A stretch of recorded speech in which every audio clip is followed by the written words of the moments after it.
everybody. I'm Chris. I'm Adrian. And I'm Jimmy. And welcome to Worldview Finder. Hey, man, I'm excited about this week. We get to talk about my boy, Nate Bargatze. We're talking about some books this person read. Book talk. And you watched a movie about Cheetos. It's a pretty good movie, to be fair. This is a good week. This is a great week. So I listened to the Nate Land podcast. It's a comedy for comedians, but they were talking about because two of them are throwing out the first pitch at a baseball game or whatever. But they were like watching videos, and there's a viral video of a guy throwing the first pitch out, and then he falls while he's throwing the pitch. Yeah. And so they were just discussing it, and they're like, "Well, what's this guy do? Who is this guy?" They're like, "Oh, he's a content creator." Like, then this is fake. And then they're like, "Well, yeah." And but Nate said this. He goes, "If you're a content creator, that's like a prison you're in. You have to, anything you do, you have to do stuff, fake stuff, because what else are you going to do?" And then they had like a really long discussion about it, but I wanted to kind of throw that out to you guys because we are content creators, and so we're in a prison. We're in prison, but I think these are like the people that are trying to get those viral videos or the shorts or TikToks or whatever it is to, like, they have to almost every moment or everything they're doing. It's like I have to be on, and I have to figure out how am I going to take. I'm throwing out the first pitch of the game. Yeah. So what am I going to do that's going to be different than everybody else? And on one side, like, it's creative, right? Like, you have to like think creatively. Fell down. Yeah. Well, I mean, have you ever seen somebody throw out the first pitch and fell down? I mean, I have not personally. Yeah. And so that's the thing. It's like, okay, well, what can I do that's going to grab attention? And so, so I want to throw out to you guys, like, what do you think? Like, do you think that's a prison, or do you think that's like just creative thinking? Oof. I kind of think that it's almost, I think in a way it's a prison, but it's like the way that everybody's thinking now. Yeah. And it's like putting us all in a prison in a way. How can I get out? Because, well, we even talked about, even in the podcast, they talked about, like, is this fake or not? Yeah. And then once they found out it was a content creator, I was like, oh, yeah, of course. But we, or at least I, like, always question if things that I see that go viral that are funny or, slapstick, like, is this real or not? I don't believe anything anymore. Well, yeah, that's the thing. And, like, even all of this stuff at the Oscars with Will Smith. Oh, yeah. And, slapping in the face. You don't think it was real? I mean, a lot of people don't. And, like just because the Oscars are getting low in views. Yeah, and true. Like, that's a big theory is that, like, they're trying to get people to, like, watch the Oscars again because you never know what's going to happen or whatever. Yeah. Like, and so I think it was real, but you think it was real? I mean, but that's the thing is, like, everyone's questioning it. Like, whether you think it's real or not, the point is that everyone's questioning it. So it is, that content creators have trapped themselves, but they've also trapped us. We've been trapped. We're in the prison. So I heard Jerry Seinfeld kind of talk about this because someone also a comedian, ironically enough. So he was talking because someone asked him the question in kind of a similar manner. He's like, so every situation you're in 24/7, you are thinking of material. You're thinking of how these situations can be made into jokes. Mm-hmm. And he's like, yeah, like I never turn it off. It's just this constant, and that would be content creation for him. Yeah. And he's like, isn't that, like, terrible? Like, is there no work-life balance? It's just 24/7 work? And what Jerry Seinfeld's response was, well, this is kind of the burden that I've chose to give myself, and this is what I love, and this is what I choose to be obsessed with. So it is a burden on one hand, but it's also his life's work that he wants to continually work on. Oh. Yeah, so it can definitely be a prison, but he's kind of just accepting that reality and be like, this is what I choose to voluntarily do. So that's kind of what comes with it. It's still negative. There's still a burden attached to that. And I think, because we talked several weeks ago about Chris Ramsey, who's a content creator for magic stuff, but he's like, I had to find like a different niche. I don't know how people say that, but but he's like, that's where he did the puzzle boxes and things like that. But he's like, then I got burnt out on that, and he's like, but I know I have to keep doing this, and so that's what I'm thinking. Like, that's why it's like almost a prison. Yeah, what they were talking about on the Nate Lane podcast, because he's like, oh, if I keep doing this, I'm going to have to keep thinking over and over, like, how do I take this birthday party and do something crazy so that people watch it? How do I take this? So let's take this a little further. Do you think this is why pastors are having more burnout than usual? Oh, pastors, because they can't turn it off either. This is the next sermon material and things like that. Yeah. Well, it's funny because the Nate Land podcast, they talked about that one time because a pastor wrote in and he's like, I feel like, because Nate was talking about that on another episode with like the jokes, and he's like, as a pastor, he's like, each week you're trying to think of, how can I take this story and make it into a sermon? How can I take this life situation? Yeah, I think that's been an age-old, like, from as far as we've been attending sermons, like, there's like the what illustration, and that's a joke. But I think even now, like, content creators are just the way that the internet and social media has taken us, is that consumers, and then that unfortunately translates into the church. Consumers want this, like, either fast-paced or funny or clever, and then pastors feel like they have to live up to that, so they're constantly, like, almost feeling like they're creating content, whereas both parties are in the wrong of, like, we're not there, as we're not consumers when we go to church, even though that seems like where it's gone. And pastors aren't content creators. Why not? Because the content has already been created for them. By the creator. Are they content curators then? Yes, I would say. But I mean, their role is to, like, equip the church to do the work. So it's not to be the best speaker. Like, those pressures of being the best or keeping attention and all that actually shouldn't matter. Yeah.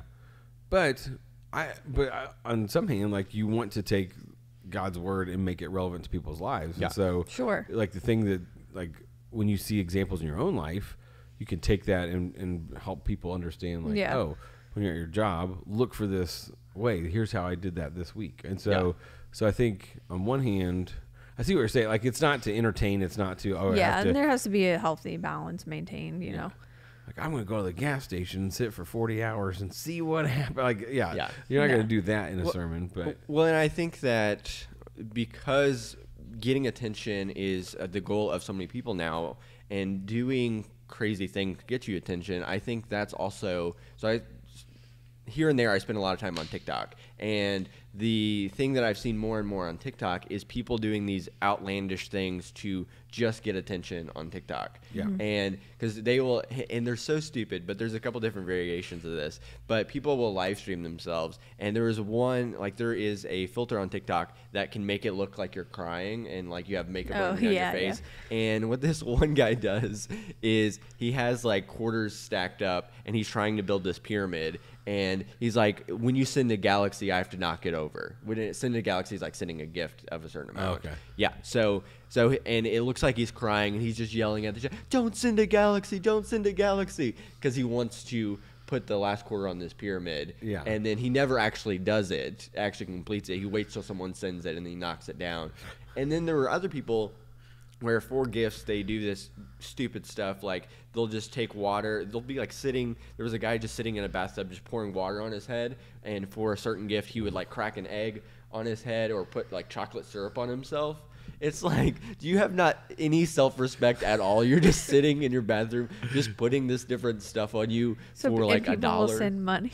Yes. Oh my goodness. Yeah, and people will sit there and they're sleeping on camera, and on the wall are different, for certain gifts you'll have this loudspeaker play these different obnoxious sounds so that they can't sleep.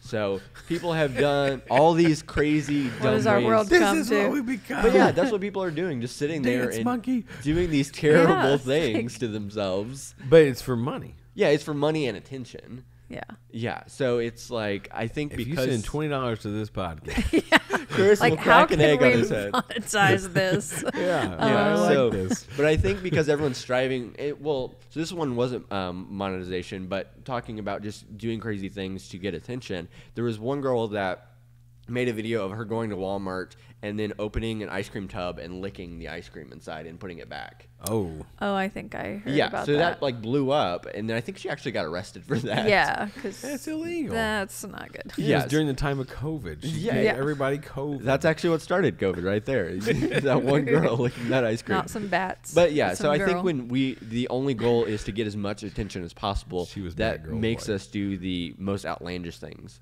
And if you're continually trying to do that, then that's not a healthy thing. But now we have more access to social media and things like that, but hasn't the world always been like that? Like, it's always who can outdo the next person. Yeah. That's why we have the Guinness Book of World Records. It's like, I'm going to be better than this guy and how long my fingernails are. But that's a worldview. So what's the Bible say about that? What's the Bible say? We have like what's the Bible say? Well, and it's just like comparing yourself, because before you're like, oh, I just need to be the best among the people that I have around me. But now you have the entire internet, so it's like I have to be the best among everyone everywhere, all at once. Right. So we have the verse comparison is the robber, the thief of joy, the thief of joy. Yeah. But then if you think about like storytelling in the Bible, like Jesus says that John the Baptist is like the greatest among men. Yeah. And he was always trying to make himself less so that God or Jesus could get, like, he was losing followers. Yeah. But he wanted to. Right. Because he was pointing them to Jesus. Oh, man. So the idea of literally losing followers. People were unsubscribing from his podcast. Yes, people were. It's like, go watch Jesus' channel. Unfollowing him on TikTok because he was pointing to Jesus. You know, that's just such a backwards way of thinking and living. Well, and there's a proverb that talks about the eye never has enough of seeing nor the ear enough of hearing. It might be Ecclesiastes, but I think it's Proverbs. And so it's just that we're always going to crave more. So no matter if he like breaks eggs, like, okay, we've seen breaking eggs before. Do something else. Like, exactly. I'm not paying $1 for that. I want scorpions in that tub. And so we're gonna, like, as humans, we want to see more of something. Like, we're gonna get bored, and then to have somebody be like, no, I don't want you to follow me. That'll be the next trend. That's true. Don't follow me anymore. Hey, there is one YouTuber that I follow that I like. His pitch is like, don't subscribe to us. We already have enough subscribers. Go subscribe to this other guy that makes this good content. So people still subscribe, but that's kind of his thing. That's good. But and so how do we get to that point though? I mean, that's tough to live where we don't want followers. Oh. Yeah. Well, it's just continually like I keep making myself. I must decrease, so he must increase. Yeah. And that's a really hard way of living, especially now when everything is pushing. We must increase ourselves. Yeah. So have you guys ever done anything crazy for content? Like anything like to get attention? Like not necessarily like online, but has anybody been like, hey, do this, it'll be funny, and you're like, okay. To get a laugh or to get like... And I've made videos for like at Taylor, you know. Oh yeah. In college we would make funny videos. Funny videos. Yeah, I mean I would do stuff. I did a synchronized swimming.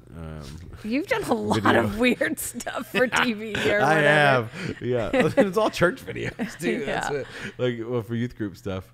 Yeah, I went shirtless in one of our synchronized swimming videos Nice. It was me and a guy named Kurt, and we were like in a pool and little floaties. It was really funny. It's all for the content. It was. All for the content. I do it for the laughs. Well, I think even if you're not making that was before content, we had followers. Yeah, even if you're not making content, I think a lot of people, they will do things that they wouldn't do just on their own to get attention from others. Mm-hmm. Yeah. No. Okay. So, I want to transition to some books that I've been reading. Yeah. And it also talks about this like idea of feeling trapped. So I think it ties in pretty nicely. But these books are kind of at the top of the list. I think one was the top of the list last year, and this one. So that one was The Midnight Library. And then this year is The Invisible Life of Addie LaRue.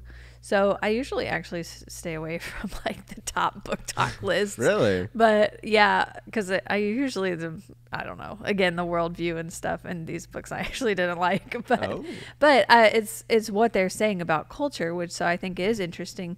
But at the beginning of the year, I just kind of threw out the question like, hey, recommend a book to me and I'll read it. And so these both were recommended to me. So I ended up reading them almost back to back and realized that they have very similar themes. And I was like, okay, so if these are the most popular books from last year and this year, then what is that? I wanted to kind of talk to you guys about that of like, what worldview are they pushing? And it's interesting. So I'm just going to go through kind of the premise of both. The Midnight Library is at the very beginning, a girl she feels like she's missed out on everything, and she's like living in the what ifs of the past, and she feels like her life has amounted to nothing, and she's disappointing everybody, and the world would be better, or just it doesn't need her anymore. So she actually decides to end her life. So this is like first chapter. Spoiler alert. Yeah. No, this is the first chapter. So and that's what sets up the rest of the book. She wakes up in a library of endless choices of her what ifs.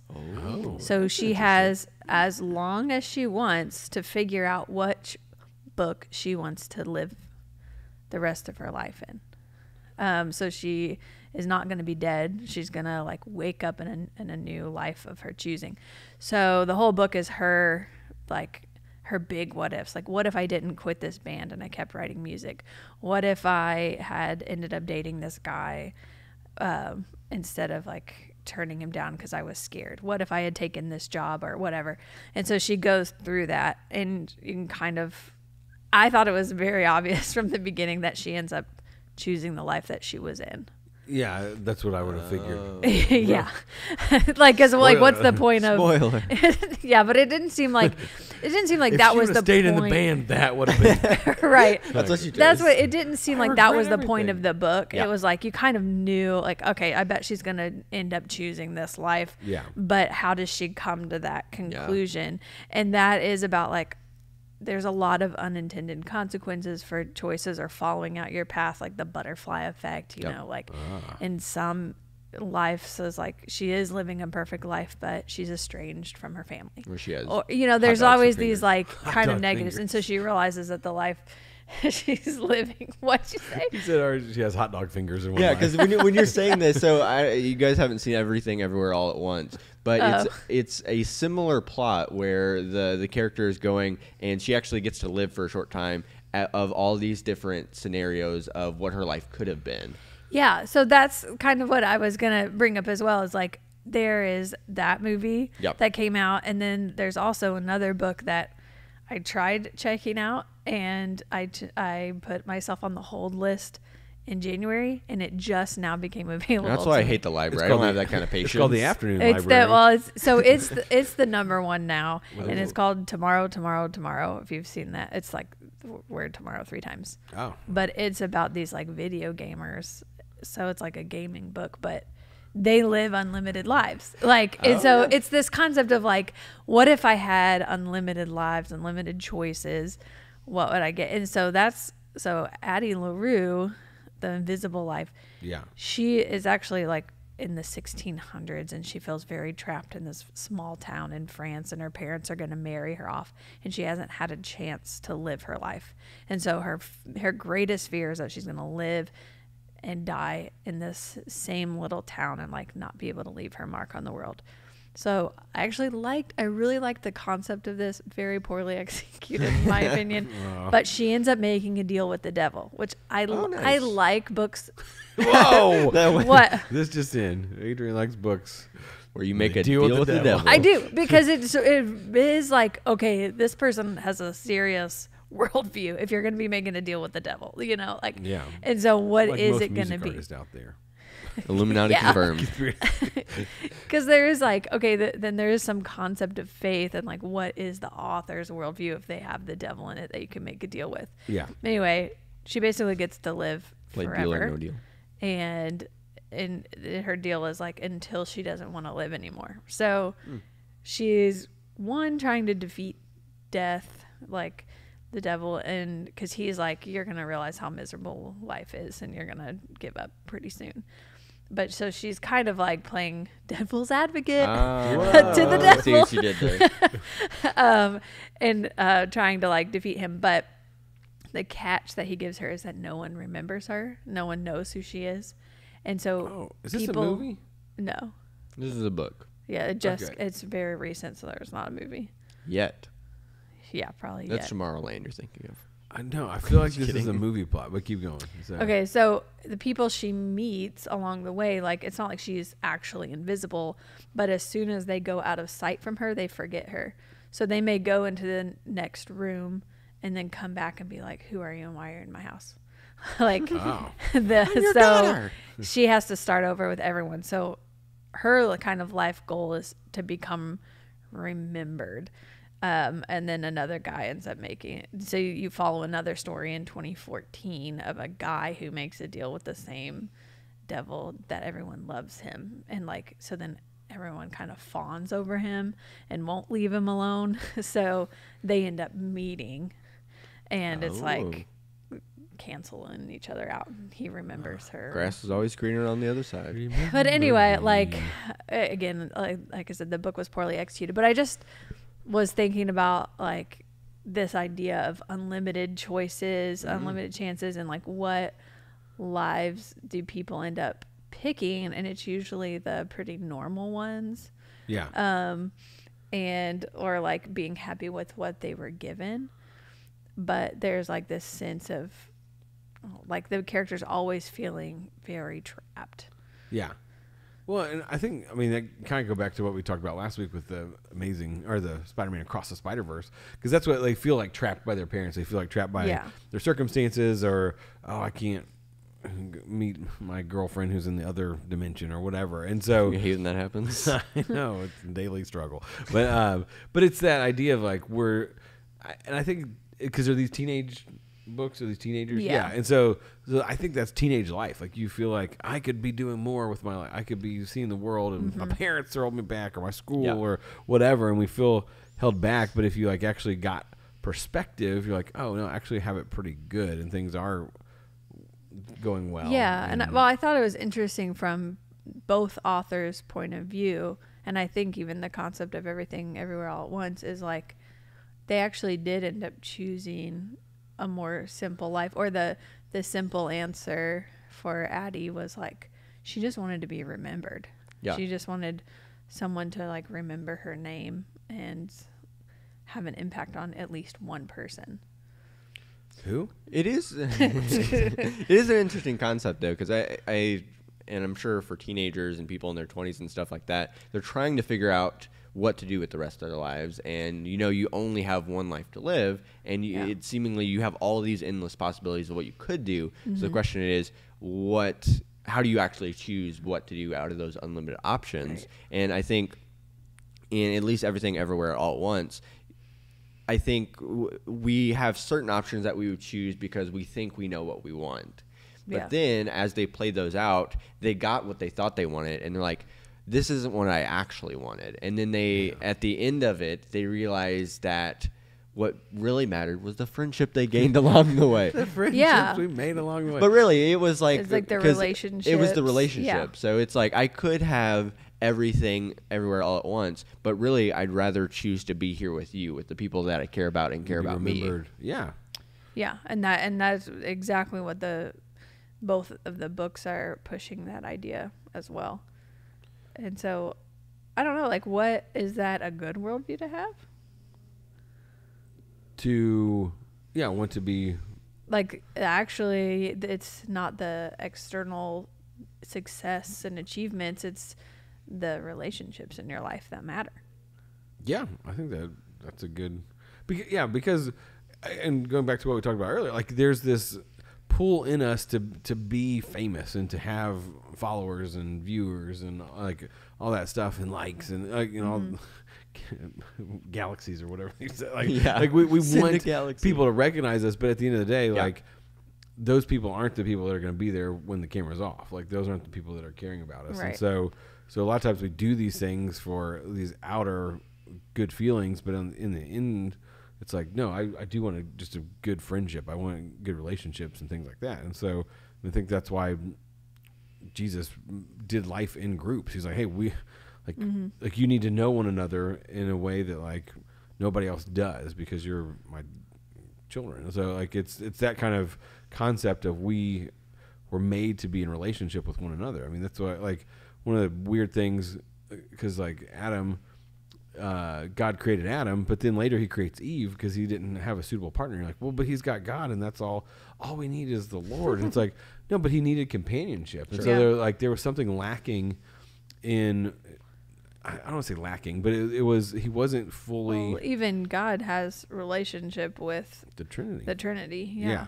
And so he knew Adam needed Eve to have like that, I guess, fulfillment or something that, I don't know. It's not that God in his relationship was lacking, but there was something more to be added with another relationship. And so, so we're created by the Creator to have those relationships. I think if these aren't Christian books, there's still that desire within us because, as we talked about a couple weeks ago, eternity was written on the hearts of men. Like there's something within us to have those relationships, and all the outer external things that we think are going to give us fulfillment aren't going to do that. So. Yeah, I was reading this morning, and it just really reminded me of what we were going to talk about today. So I wanted to bring that.